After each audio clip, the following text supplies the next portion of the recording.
bom dia para você que está no Tratando a Alma em tempos de distanciamento, de isolamento social.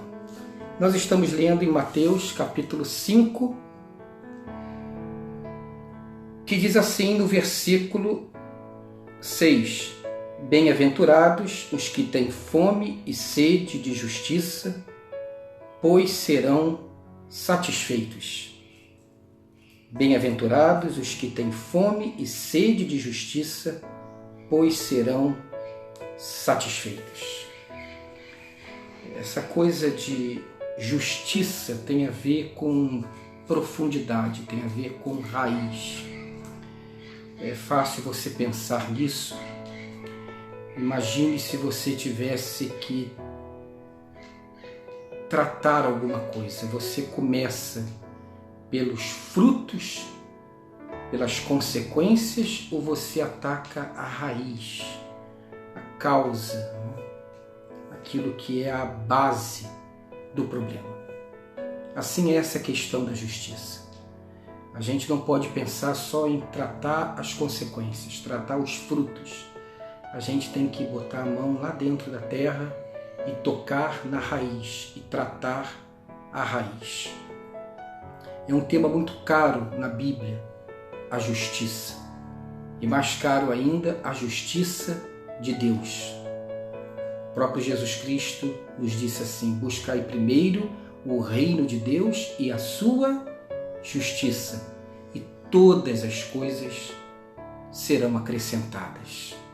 Ou seja, a questão da justiça ela tem um ponto central e ela é a base de tudo. Quando a gente pensa em justiça, a gente pode ter diversas digressões, mas vamos pensar em justiça a partir de 3 óticas. Primeiro, uma justiça espiritual.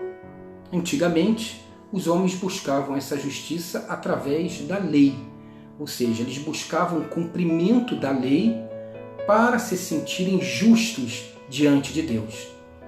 E a vida provava aquilo que Jesus Cristo já falava e o apóstolo Paulo também, que o que contamina a gente, o que torna a nossa vida injusta, não é necessariamente o que vem de fora para dentro, mas o que está lá dentro da gente e que sai através das nossas palavras, atitudes, comportamentos, relacionamentos.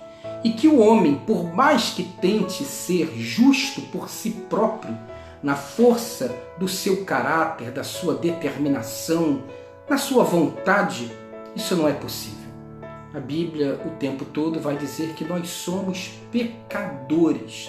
Então, essa justificação pelas obras, para a Bíblia, é impossível. É um caminho de frustração e auto-engano. E aí então vem Jesus Cristo, o Filho de Deus, o Deus conosco, o Deus encarnado, sacrificado na cruz, é a nossa justiça. E assim como Ele venceu a morte e ressuscitou, temos a promessa do perdão dos nossos pecados pela sua justificação, através do sacrifício de Cristo, e também ressuscitaremos com Ele. Ou seja, a nossa justiça é Jesus. A nossa justiça, ela está centrada no sacrifício de Cristo, quando justificou os nossos pecados mediante a sua morte. Então, num primeiro momento, justiça espiritual vem de nos apropriarmos desse sacrifício de Cristo na cruz pela fé. A nossa justiça é Jesus Cristo. Ele é o caminho que nos conduz a Deus. Ele é o preço pelos nossos pecados. Uma outra ótica é ver a justiça como uma justiça que tem a ver com moralidade, que tem a ver com caráter, que tem a ver com as nossas atitudes, que se manifestam em comportamentos e em palavras. Ou seja, a preocupação que todos nós temos que ter com aquilo que os teólogos chamam de vontade moral de Deus. mas temos que tomar cuidado, não confundir moralidade com moralismo. Senão nós caímos de novo naquela retórica de antigamente, onde os líderes religiosos e, em especial, os fariseus, entendiam que seriam justificados pelas suas obras. O tempo todo Jesus está nos mostrando que essa moralidade de Deus ela é muito mais profunda. Ele vai dizer, por exemplo, você diz que nunca matou ninguém, mas com as suas palavras você fere e mata. Você diz que nunca adulterou, mas com seus olhos você vive cometendo adultério. Você diz que nunca mentiu, mas na verdade falta-lhe a verdade, uma verdade que venha de dentro, porque você é falso e hipócrita. Ou seja, essa moralidade de Deus é muito mais do que comportamentos estereotipados.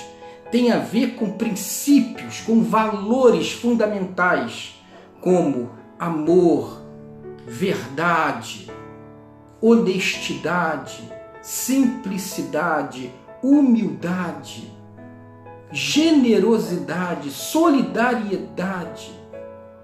Ou seja, tem a ver com as nossas entranhas.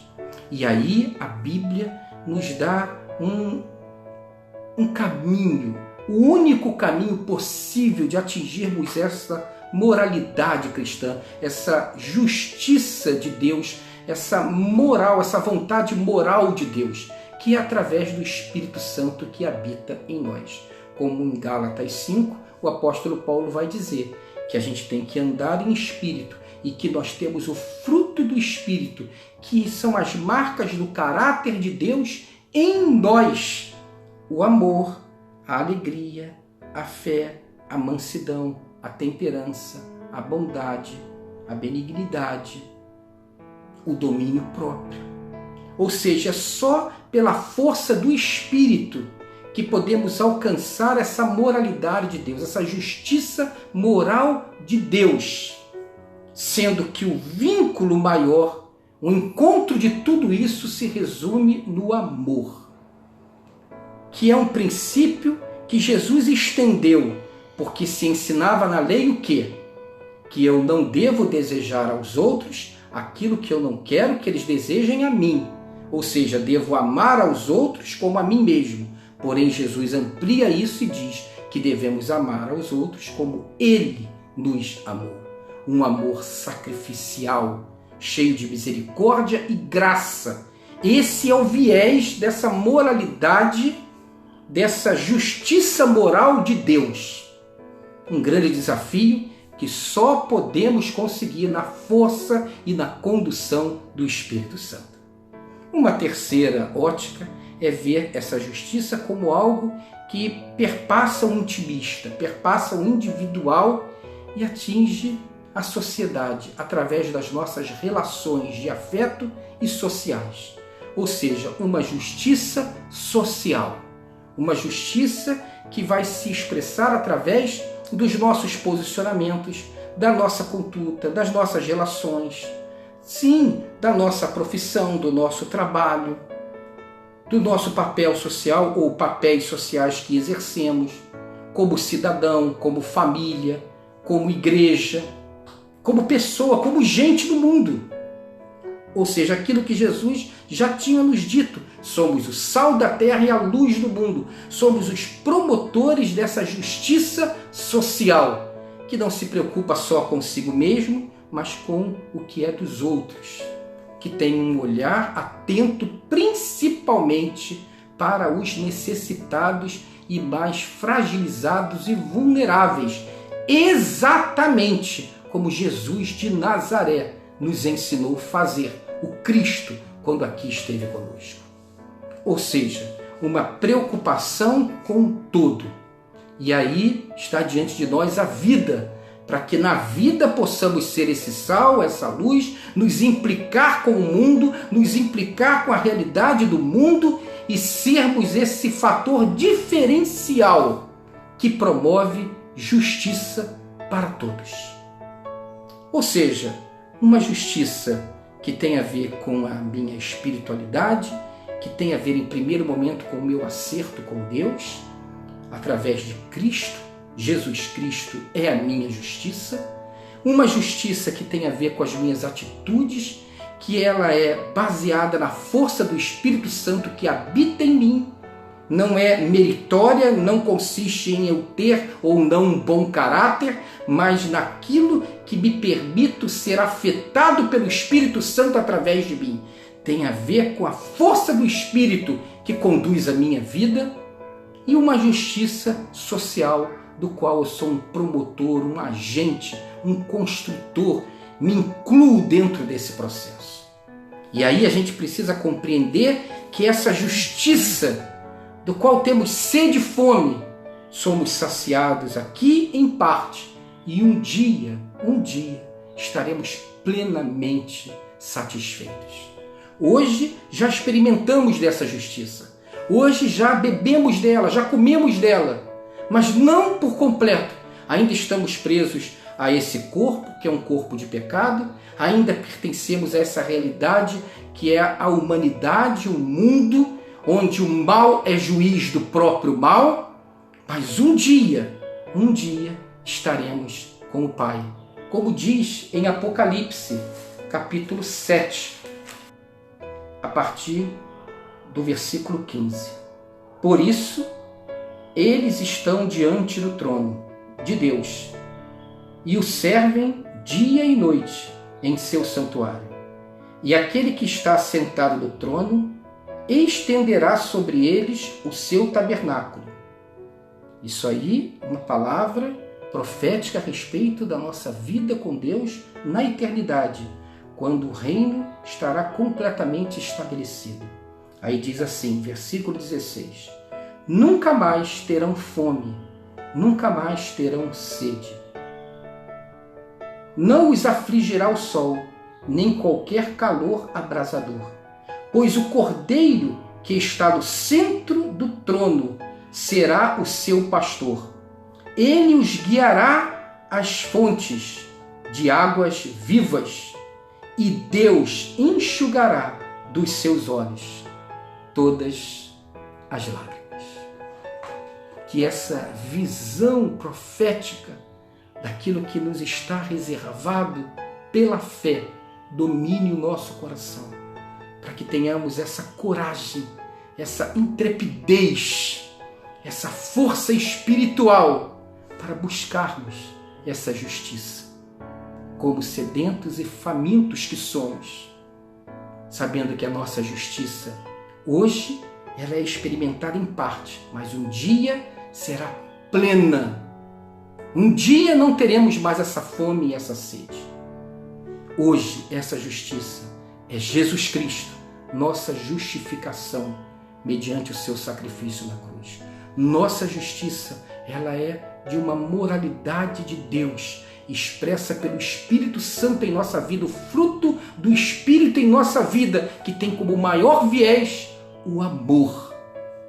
Essa justiça, ela é social, onde a gente trabalha por um mundo que não haja mais crianças de poucos dias, velhos de dias abreviados, pessoas que trabalham em vão, pessoas que não têm onde reclinar a cabeça.